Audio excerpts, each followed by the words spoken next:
शिक्षा प्रदान करने का एक सुंदर संस्था है जो हमारे उज्जवल भविष्य को महत्वपूर्ण बनाता है।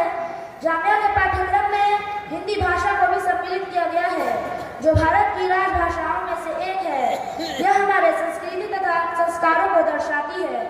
भारत सरकार ने हिंदी भाषा को 1965 ईस्वी में राजभाषा का दर्जा दिया था। बंधुओं, मेरे भाषण का विषय है शिक्षा का महत्व।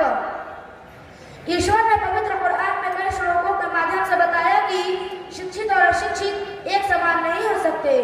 हमारे नबी सल्लल्लाहु अलैहि वसल्लम ने फरमाया, पुरुष हो या महिला, निर्धन हो या धनवान, सभी को शिक्षा ग्रहण करना अनिवार्य है।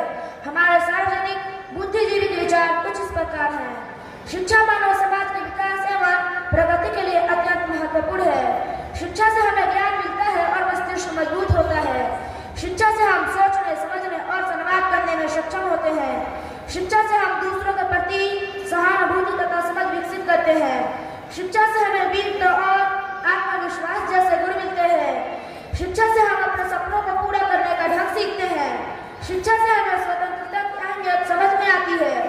शिक्षा से हम अपने विचारों को व्यक्त करने के लिए साहसी होते हैं।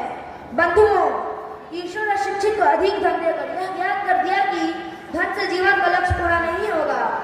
जीवन को पूर्ण रूप से सुंदर बनाने हेतु शिक्षा की आवश्यकता होती है। निर्धन यदि शिक्षित है तो शीघ्र ही वो संसार की सारी खुशियों का आनंद ले सकता है। इसलिए आप सभी से आग्रह है कि आप अपने बच्चों को समय नष्ट होने से बचाएं और उनका ध्यान सिर्फ अध्ययन की ओर आकर्षित करें। तब जाकर हमारा घर संसार औरों की दृष्टि में महत्वपूर्ण होगा। हम अपने मित्रों से कहना चाहेंगे, प्रेम करनी है तो पुस्तकों से कर, प्रेम करनी है तो पुस्तकों से कर, जीत निश्चित है तो कुछ यकीन तो कर। यूं ही सम्मान मिला नहीं करते, रातों को अध्ययन सुनिश्चित तो कर।